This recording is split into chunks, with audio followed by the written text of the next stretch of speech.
Alright, Black 13 update. So I had this out shooting it yesterday. Speaking of which, this is an important topic. If you're one of my patrons and your name starts with an R, Ron, Roger, Ryan, this especially applies to you. So I don't have a bolt carrier group yet, and I stole my girls' bolt carrier group, and I'm pretty sure my daughter threw me under the bus because she had seen me doing it, and she's like, oh, Mom's gonna be mad. And I'm like, no, Mom isn't gonna know. I'll be back in like 2 hours in a bag of Skittles if you keep your mouth shut. I gave her the bag of Skittles, and when I got back, my girl's like, how'd you shoot your gun? I'm like, I pulled the trigger. She's like, no, you didn't have all the parts. You were still missing a bolt carrier group. I'm like, at that point I panicked. And I'm like, no, one of my Patreons gave it to me. And she's like, which one? I'm like, I'm terrible with names. It was like Ron or Roger or Ryan. And she's like, where's my bolt carrier group? I'm like, this is when I decided to do a blame shift. I'm like, well, maybe if you paid more attention when you were cleaning your guns, you wouldn't misplace your shit. And so I'm basically gonna, when I'm done with this video, I'm gonna take the bolt carrier group out and throw it in her purse and keep the rifle here at the shop until I get my own. The point is, if you have one of those R names and you're one of my patrons, if you get a private message from me asking if you sent me a bolt carrier group, you need to definitively say yes. Yes, I did send you a bolt carrier group. Anyway, so I took this out shooting yesterday. I'm not done with it yet. I still got to get, obviously, a bolt carrier group, crush washer, and I got to pin in this front gas block. The reason I took it out early is because normally a barrel has a mark under here that's on the exact opposite side of the gas port, so I can aim my gas block at the gas port with relatively good precision. And because it didn't have that mark there, and this is a gas block, or front sight block, it was very important. It was perfect. What I had ultimately did is I have a glass table. I rested it on the table like this so it was balanced, and then I marked the barrel myself, lined it up, tightened it down, and then shot it, and yes, it's basically dead on already, and I haven't adjusted it yet. I think I had to probably go like 1 or 2 MOA left, but that's standard for AR-15s, you know, small adjustments like that. It's not like 15 MOA left or something like that. Oh, side note, something I forgot to bring up. I did also bed in the barrel. I'll show a picture of what that looks like right there. One of the links at the end of the video will be how to bed in the barrel if you'd like to do it yourself. So make sure to check that out. So I put Loctite on the barrel before I slid the gas block on. Then I Loctited the bolts that are going in. I'm going to stake these bolts as well. And then right here, the JP gas block actually allows you to pin it. They already have a pilot hole, so you just drill through the gas block in the barrel with a hand drill or a drill press, and then pin it in, and then the gas block will be complete. I winded up going with a Faxton Armory stainless steel barrel with a QPQ finish on it. Probably actually going to wind up changing out the flash hider for a QPQ because it looks way different. I don't know, we'll see. Then I went with a Rock River Arms free-floated handguard. It doesn't look free-floated, does it? It looks like a standard A2. There's actually a tube underneath here. I don't know if I want to pull this off. Let's see if I can't get this. There's a tube under here that the handguard actually goes on. This whole thing is connected back here, so this is just one giant piece. It doesn't connect to the barrel. Now, with going with the JP gas block,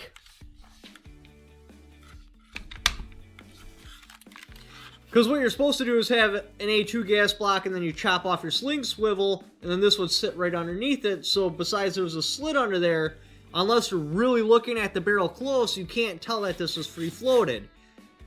And that's the look I wanted to go for. So I had to throw a wrench on here and just bend this over. The weld started to crack. In hindsight, I kind of wish I would have waited and re-welded that on the inside. This way it wouldn't get loose, but I mean, it's pretty sturdy. Like right now the whole handguard's moving, it's not the actual stud. So I don't think it'll break. I mean, it's possible. If that does, we're just going to ditch the sling, or I might do some sort of like I don't know. I'll figure out something. Point is, it looks pretty sturdy. Another thing with the JP gas block. So I was really kind of like, ugh, that was adjustable. And I couldn't find a clamping on gas block besides the JP, and it's adjustable. I wish, because my original plan was I was going to go with just a part chrome line barrel, and then an A2 gas block. This way I could put a bayonet on here if I wanted, and then the gas block would be pinned in. But because of the whole Booga flu, all those options dried up. I couldn't find a barrel anywhere. By dumb luck, I logged on to my distributor and they had 2 of these Faxton barrels left. So I wound up going with the Faxton stainless steel barrel, which has a QPQ finish, and I slid on an A2 gas block and looked horrible because, you know, an A2 part would be Parkerized, and this is a QPQ finish. But the JP gas block was QPQ, but it was adjustable, and I was like, ugh, I don't want an adjustable one because I'm looking for reliability. I'm not trying to, like, super tune my rifle. I already went down that path when I was younger, and it broke my heart because I'd tune it, and then as the weather would change, I'd have to keep screwing with it, and I was always on the Allen wrench, adding gas or taking gas off, and it was just a pain in the ass. So what I did is, because you're supposed to start 2 turns, you're supposed to bottom it out, go 2 turns, and then ultimately you'll wind up getting like 3 turns out. Well, I just bottomed it out, and then I kept backing it off till it was basically flush. But what's awesome about this is, like the other gas blocks, I always had problems with the screw rotating and adjusting itself. And I know this because I'd be like, why isn't it working? So I'd count the threads in. I'm like, well, it's only like, I'm making up a number here, 4 turns out. It should be like 6 turns out. I set it for 6 turns out. Why is it only 4 turns out? Or the screw would just fall off and blow gas out. Anyway, JP, what they do is they got your adjustable screw right here, and then there's actually another Allen screw that goes through. So after you set it, you go down with your retaining Allen screw, and then you lock it into place. After I run this consecutively for a year, in all different types of conditions, all different types of weather, all the parts have wear on it, you know, the gas ring's set in and that. If I don't run with any malfunctions, I'm just going to stake this thing anyway, because I don't want it to screw up on me. The upper receiver I went with is a Rock River Arms National Match upper receiver.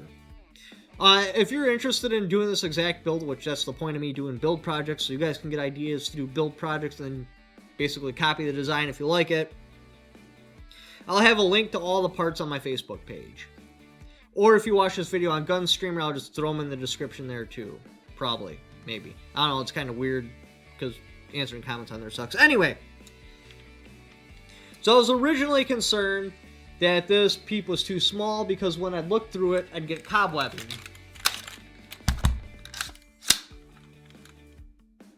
But now that I got a front sight on there, I don't get any cobwebbing. I kind of actually wish I would have went with a smaller one. But right now it's a 0.4 or 0.04. I forget where the decimal place is. Kind of wish I would have went with a 0.03 and then just got other ones. With the Rock River Arms receiver though, a national match, they typically pin it. There'll be a pin in the front and there'll be a pin in the rear, preventing it from doing any of this. Is this really that big of an issue? No, it's not, because you have a spring in there so it always sets back. But I just wanted it pinned. And I forgot to ask before I ordered it, so it came not pinned, and that's what I got. So if you're going to order it, realize that it is not pinned.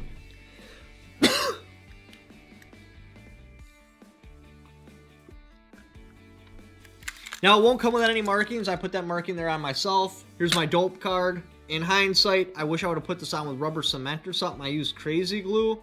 But Crazy Glue has like a sheen to it, almost like a gloss. So it doesn't look the greatest because it's reflective. But, you know, it's there. And this is important because, like, say I want to shoot. Because this rifle is built specifically for 55 grain ammo. Obviously, you know, 55 grain ammo, well, any 223 ammo really isn't any good past 300 yards, but for punching paper and stuff, you know, it'll work okay. So let's say I wanted to go, we'll go 300 yards. I would have to go up 3.1 MOA. I have my rear sight calibrated, my rear sight's in half MOA, So I'd go up 6 clicks. 1, 2, 3, 4, 5, 6. There, now I'm point of aim, point of impact at 300 yards. Which is kind of cool because it's in yards instead of meters, and it's set up for 55 grain instead of 62 grain, which is garbage ammo. Yeah, on like a Boogaloo rifle or shit hits the fan rifle, you want to run 62 grain because that's the current military ammo, but this isn't that type of rifle, and if it did get used for that, this would be more for harassment than like trading blows on a battlefield. Anyway, I wound up going with an M16 selector, so it could go to burst, but I didn't modify the trigger to take it, so basically burst is just another safety. I could modify it, and I might anyway, so burst is just another fire position.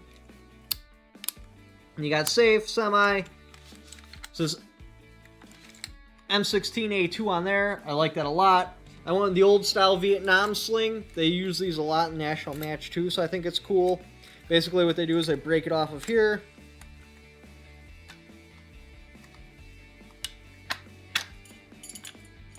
And then you make this loop bigger. Might as well do it quick.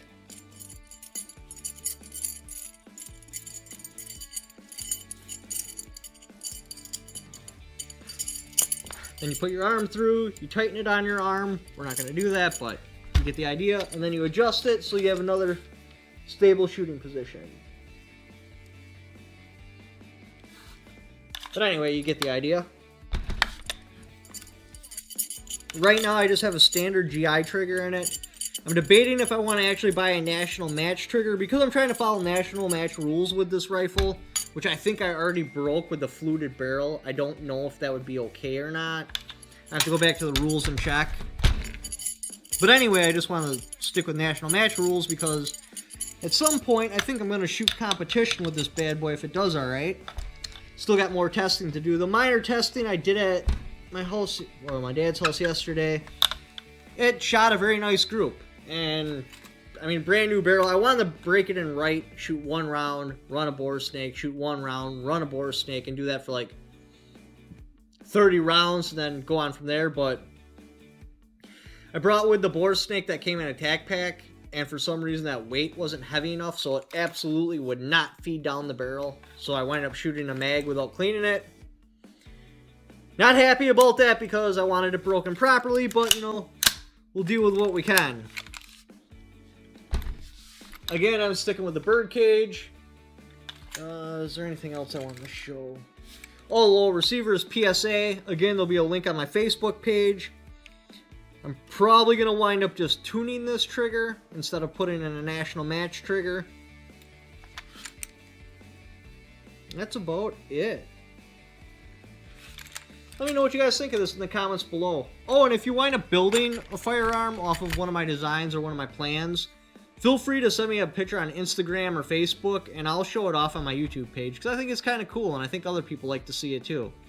Anyway, if you like check out any of my other videos, this will be... I'm probably going to start a playlist with this bad boy so you can follow along. This will be the playlist for it. This will probably be some random video, my Patreon if you'd like to help support the channel, and there's also affiliate links in the description down below. Even if you don't buy what the link is for, just clicking on it helps support the channel because I get a click-through, and you went there because of from my channel, so I get credit for it, or any of the links on my Facebook. Those will also be affiliate links, so I get credit if you buy stuff after using those links too. Thanks for watching. Don't forget to subscribe.